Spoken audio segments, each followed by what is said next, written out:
Greetings, everybody. I'm back after a 6 or 8 month cancer treatment thing.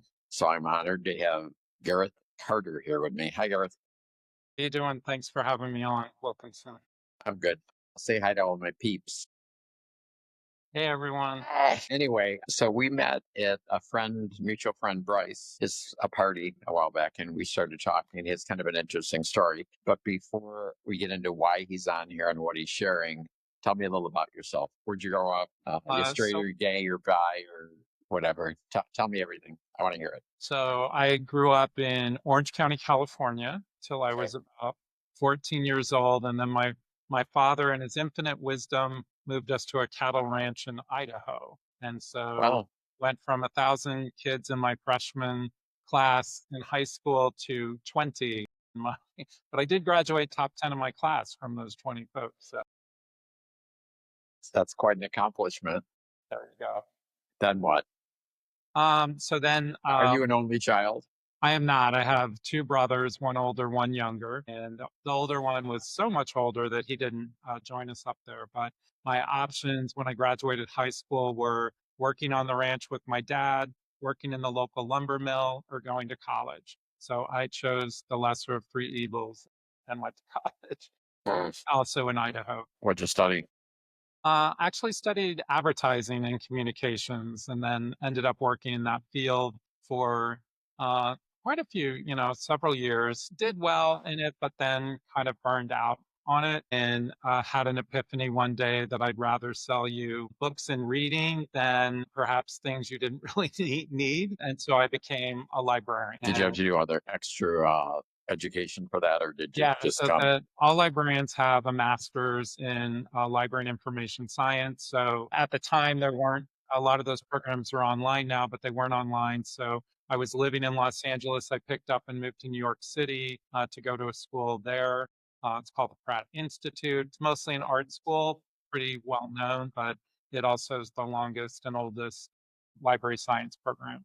So did that, worked at the Brooklyn Public Library, and then as soon as well, not as soon as I could, but just opportunities were better in California, so I moved back to California. Now So wait, now you start. Oh yeah, you said Orange County. That's where you started. So you yeah, made the loop. You made the full loop. exactly. But so I was back in Los Angeles working at a library, and then moved to Northern California to work in a library, and then got a job in the Midwest. So bounced around, progressing up, and then eventually back in the Los Angeles area, working at a library. And you tell me about your gay career. My When that gay start? career. So the funniest part of my story is I feel is I'm literally like decorating for the junior senior prom in that little town in Idaho, twisting the crepe paper just so, and it occurs to me, oh, I like guys, I'm gay. Oh wow. And the reason that was a bit of an epiphany was before that I had been told, gay people act like women, dress like women, like to wear women's clothing, and that wasn't me. So I was confused and thought, oh, I'm only attracted to heterosexual men. So, oh, woe is me.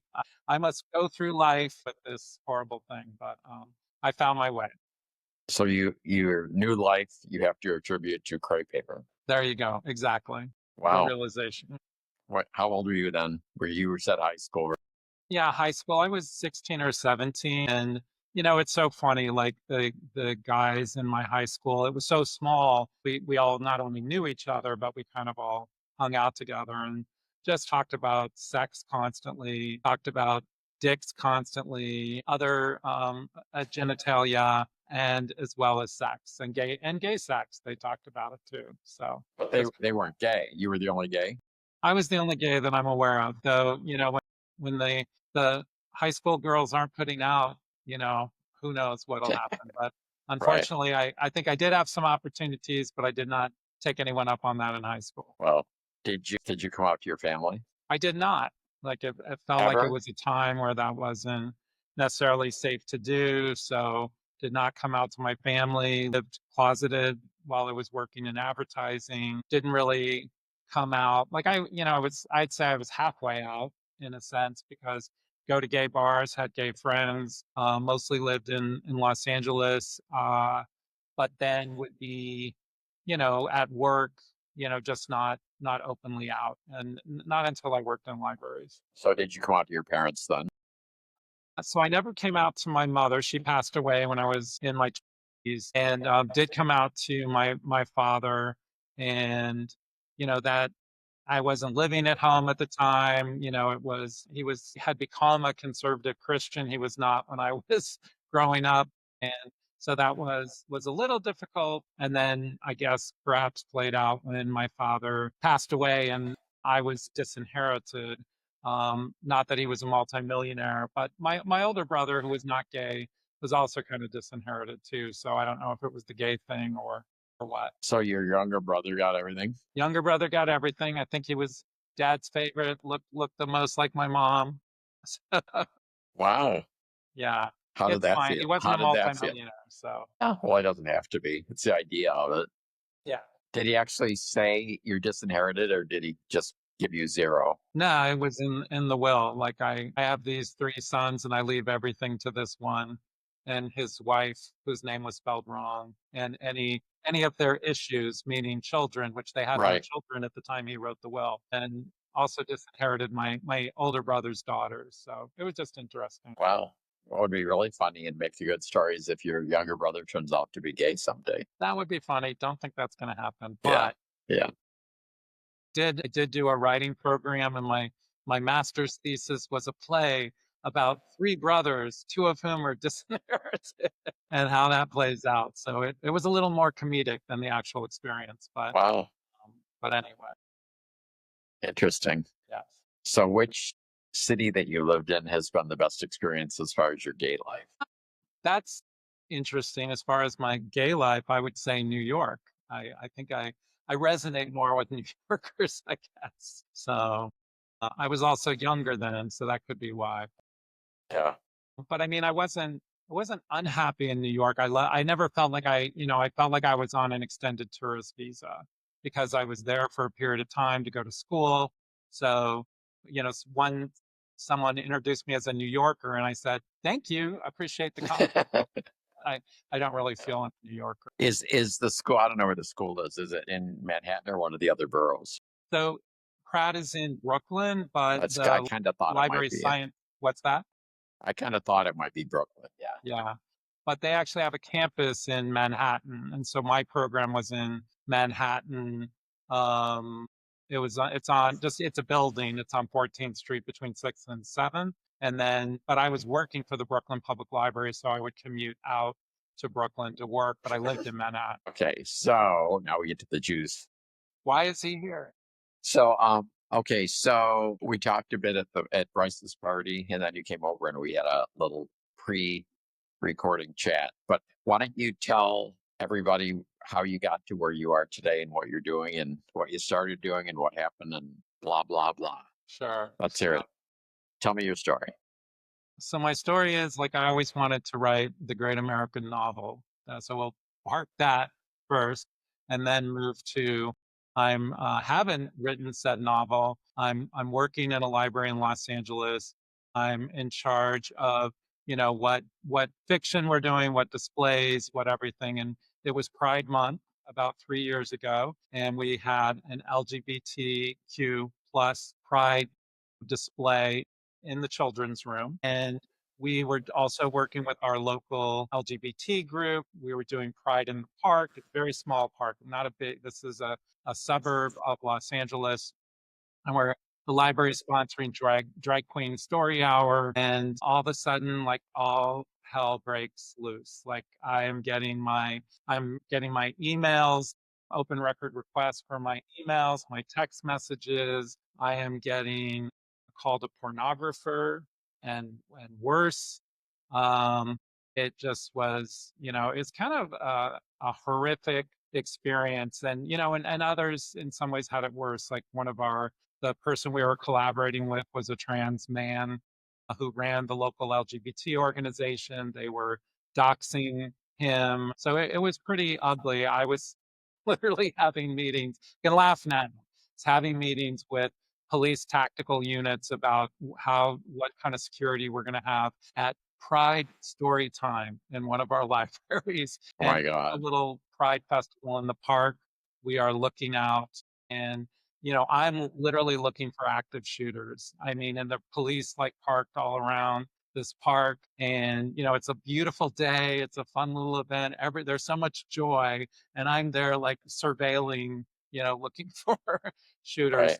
Right. My response to that was like, being accused of being a pornographer. It had never occurred to me to, produce porn, write porn, or anything like that. And then suddenly I thought, well, what if I took that insult and turned it into inspiration? And so I wrote a little novel about, I call it James Bond Meets Queer as Folk, about two 20-something international guys who are out, one's trailing the other. They go from DC to Budapest, where I've traveled to. They are getting into all kinds of trouble, all kinds of hijinks. There's a secret society called Ho that one of them's a member of, and the other one stumbles across it, and lots of sexcapades, hijinks, and really fun. It's a James Bond parody, so lots of funny situations and a little absurdist. But it's all good, clean fun, right? Divine Clean. It's all good fun. Sexy adventure, deep state Right. intrigue, queer Right. travel along, everything you need in a good So fun tell story. me what Ho is exactly. So Ho, unbeknownst to any of us, has been running the world from behind the scenes. It's kind of like these right-wing, alt-right people's worst nightmare.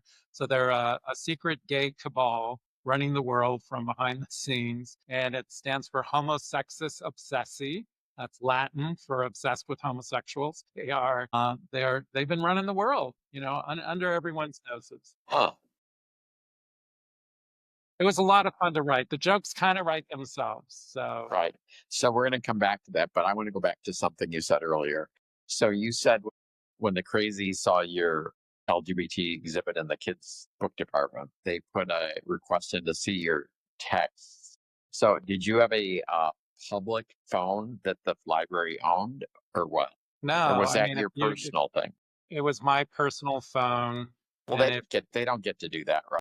if you're using it for business, which I was, they can't see all your text, so they have to ask on specific. It's the same with emails, specific topics, specific email subjects. So it was a little weird. I'm the one going through deciding what they can or can't see, and then I'm having to run it by the city attorney's office as well, and we're kind of going through this. I mean, more of the work fell on her because like my work emails, those were fair game. Those went, they had to search through all of those. So we were using keyword searching to find, specific emails. Was there anything that came out of that? The funniest thing was nothing on me, but it was like some comments from one of my colleagues at the city that they had made on a text back to me that, Uh-oh. kind of got swept up, if you will, in the situation. So, no, Was that a gay person? no, a straight guy who didn't have his filter on at the moment. That could be fun. Yeah. Did he get in any trouble for that? No, he didn't. And it was just like it was kind of it it was a horrible disaster at the time. Like we didn't feel necessarily that supported by the city. So I had a colleague that I work with very closely, excellent colleague, happens to be a lesbian. Kind of she resigned over it. Like she kind of threw someone in the city under the bus. And then they said, like, look, if she just apologizes, she doesn't have to go. And she's like, no, she made her bed. She didn't get fired. She decided to leave on her own accord. That was kind of Wow. sad, because we had been doing great things there. And, and then I kind of made a decision at that time that I would be going, but I wasn't going to resign without having another job lined up. Right. So what are you doing now? You're not a librarian now, right? I mean, one would say once a librarian, always a librarian. Well, besides that, is that yours? Are you a librarian at a library? No, I'm not. I do consulting, I do some training and all of that. So Are you on your own doing that, or is that still an employee type thing? I'm on my own for the most part. The training I do with an organization. How do they feel about your book? They don't know. They don't know. What If it they takes don't know off, they won't may hurt find out. them. But if I was still working at a library, it would not likely go over well. Oh, you could do the interview, but you'd have a bag over your head, right? Exactly, dark lights with a deep throat voice. No, it's interesting because anyone who knows anything about libraries knows that we're very much about freedom to read. You have a right to read whatever you'd like to read. There's lots of, as a friend, to quote a friend, there's lots of smut in the library. But when you're working at a library, you're also typically working for a larger entity like a city or a county, and they don't always understand those tenets. I mean, technically, the Bible is pretty smutty when you look at it. Well, when I was in grade school and I was in a Catholic school, and the nuns would say, read this verse to this verse, that verse to that verse. And a friend of mine said, hey, read the stuff they tell us not to read. That's the good stuff. Wow. All right, back to the book. What do you want to talk about? What's it? Well, I guess first of all, what's the title of it? So the title of the book is The Misadventures of Donkey Dong and Philip Myhole, International Men of Mystery. That's a long title. It is a long title, but it's eye-catching. So we're the double entendre. Surprisingly, even a lot of heterosexuals get the double entendre. Really? Yes, Well, they know about it. They're into more stuff than we give them credit realize. for.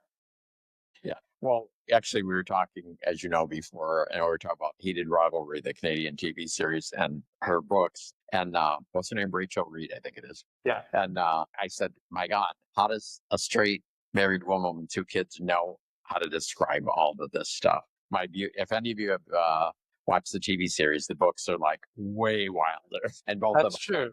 both of us had read all of the books. So Yeah.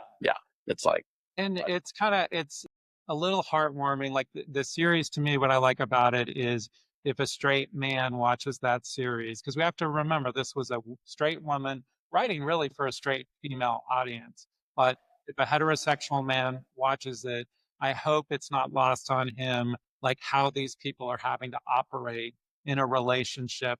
They are acting like spies. There's one scene where Kip and Scott are talking at an event and they're not looking at each other in the eye. They're having a side conversation.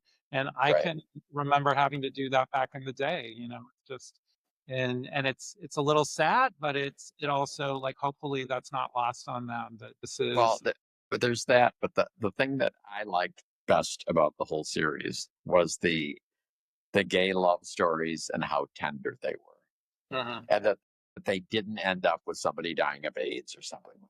And I really really like that. Now, some people could say she's taking female heteronormative things and placing them onto a gay relationship. Yeah, It was still but sweet. sure there are some gay relationships that are like that. Come on, I'm sure there are. don't be a negative Nelly. I just haven't had. I'm not. I love the books.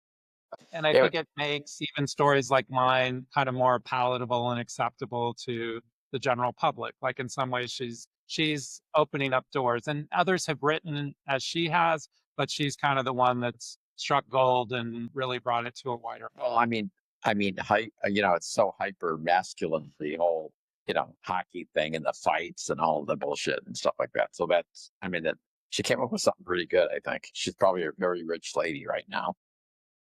I have a feeling she's doing okay for herself. So I hope you are with yours. This morning I was on Facebook and I saw something, posted something from Jodie Foster, the lesbian actress. yes, actors. But she just had a really really great column on there. But and this is totally off topic, but it ties kind of into the heated rivalry stuff and what I was thinking on that, because she talks about basically not giving yourself to somebody where you're not chosen. And I realized in my life I've never been chosen. And that was very painful for me reading that this morning. And I've been kind of thinking about it a little bit the last couple of days, actually. And I've had one ex-wife, 3 ex-partners, and an ex-COVID boyfriend, and no one chose me. You know what I mean? It means you have agency. You chose them. Well, I got to stop being a type A, top New York Leo. But anyway, You're advertising here. yeah, there you go. There you go. Yeah. Anyway, back to your book. Yes. So where do you see this going? How many are in the series? Have you scoped it out or planned it, or are you just gonna kind of roll with it? I've mapped out like 26 books. We'll see if I get that far. Much I was not joking on her everything 8. is what's that?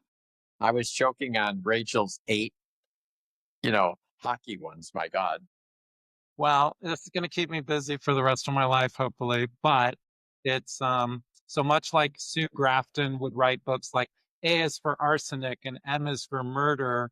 I've kind of mapped out the titles as they're not going to be in order, but the first one is the A book. So I'm halfway through Ask Masters of Asia. So the boys head to Asia and have lots of exciting adventures there. And we're going along the Silk Road, and again, much hijinks ensue, and it's Right.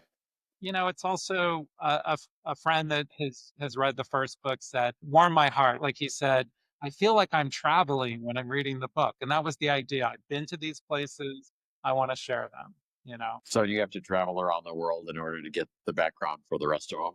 Exactly. I'm starting with the places I've already been. So, and I've been My fortunate. God, yeah, I have an idea for you. You need to go to Buffalo, New York.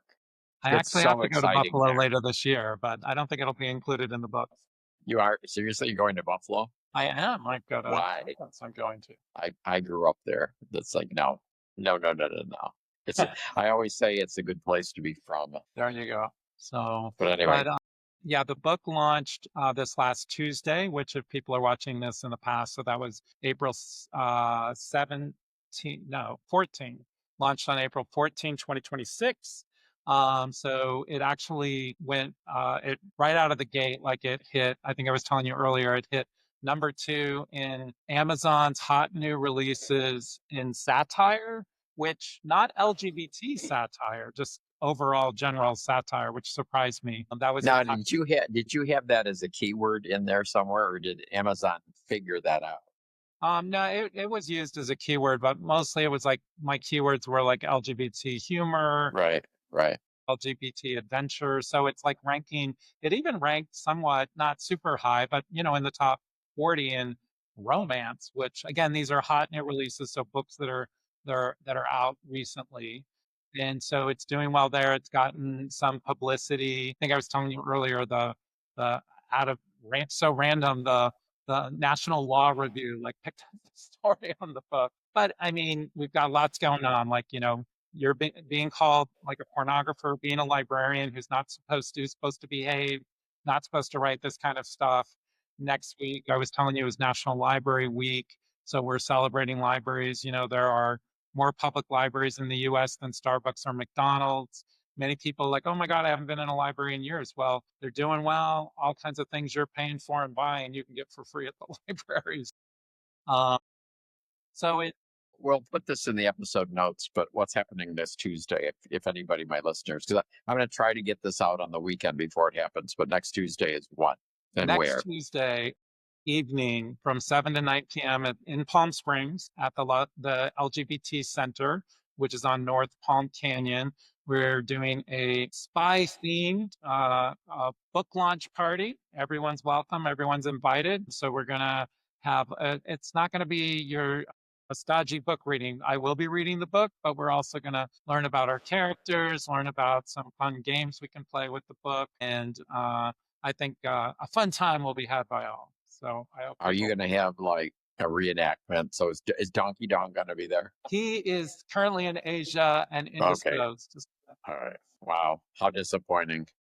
We will not have him tied up to a chair, naked with an erection, but that is in the book, just FYI. And that is part of the fun reading game that people can play.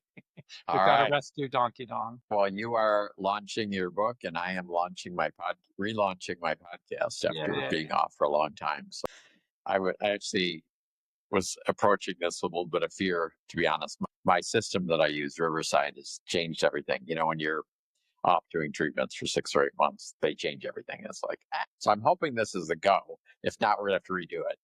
No worries. We will have said we've had a dry run, but it Yeah. No, appears everything's working. I'm And sure it'll be fine. I am honored to be your first guest Right. on your return. Right. All right. And then of course, that if you sell books off of this podcast, I get a commission, right? And there you go. Of course. Yeah. All right. Thanks for coming in. And You bet. We'll see you soon. You bet. Thanks. Thanks so much for Bye. having me, Wilkinson. Okay. Bye. Hi, everyone. So I thought I would add a postscript to this episode. First of all, some of you have asked me what's been going on with the medical stuff. So the short version is I found out I had prostate cancer 8 years the day after I moved to Palm Springs. I was on naturopathic treatment for, I don't know, almost 8 years, which was going fine. And then last spring, the spring of 25, all hell broke loose and everything went crazy and the cancer was spreading. I don't know why. But anyway, so after a bunch of one surgery and they did not remove the prostate because they couldn't do it because it was already spreading. So, but I went and had a little surgery in San Diego, and then I came back to the desert and I had a whole bunch of radiation treatments. And I also started hormone treatments to kill my testosterone, which is not a good thing. Last time I checked, which was a long time ago, my testosterone was over 600, and the last time it was checked, it was 4, not 400, 4. The whole point of doing that is testosterone feeds prostate cancer, so they wanted to make sure nothing would be spreading anymore, which is great. The bad news is the side effects are absolutely dreadful. It's kind of like, well, picture a woman in menopause times maybe 1.5 times, and then add the male stuff onto it. It's really bad.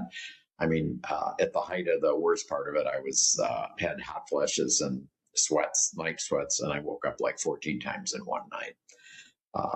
I had to go on a special diet because testosterone feeds metabolism. I couldn't do that. So everything I ate went straight to the middle. So I've lost around, depending on the day, about 18 to 22 pounds, somewhere in there. Pops up and down a little bit. But I'm basically eating 1.5 meals a day. And I've also gone vegan. And yes, I'm getting enough protein from the plant stuff. So don't worry about that. And then, so I get a shot for the hormones every 3 months. I found out from an ex-partner that costs $19,000 in the US every 3 months for 2 years. That same ex-partner is moving to Spain. He and his husband they got an apartment there, their condos for sale, and they got their medical set up. And then guess what? In Spain, it's $150. Anyway, I'm not paying the copay. It's covered, so that's good. And that's kind of where I'm at right now. I have another, I don't know, what would it be? A little less than 1.5 years to go on that, and I'm not looking forward to it. It's had all kinds of dreadful side effects, and but I'll deal with it. At least I'm alive, so that's a good thing, right? Okay, now point number 2. I haven't been on the podcast for probably 6 or 8 months, and because with the treatments and everything, I just couldn't. I had so low energy, and I still struggle with that sometimes, but. When you're listening to podcasts, you probably hear everybody say, oh, make sure you subscribe and, check like, put the little thumbs up and make a comment and share it. Well, I'm not going to say it that way. Let me put it this way. If you want to help me get relaunched on this podcast, of course, subscribe. That's, the first thing out of the gate. But the way the YouTube algorithm is set up, they're getting tougher and tougher and everything. But when you hit the like button and you make a comment, it shows that you're interacting with the podcast, and that helps in the algorithm. And so it'll help me grow back to where I was. So I really would appreciate it. And again, I hope you appreciated this little first podcast on the relaunch with Gareth or Gareth, not Garth. Bad me. Anyway, yeah, so Gareth Carter, it's been good, and I think you'll have fun with it. And if you're in Palm Springs and you're just listening on Sunday, the 19th, make sure you go to the LGBT Center for his book signing launch on Tuesday. So you can find out info online, and also go to Gareth's page that I've linked in the episode notes, and it'll give you all the info. And you can also go buy his book. So do that. Hey, thanks a lot, guys. I'm glad to be back, and we'll see where this goes. I've got a whole bunch of people that want to be on the podcast, so I'm going to do my best with a little bit of low energy, but do my best to get back in it and knock it out of the park again. Thanks a lot. Love you guys.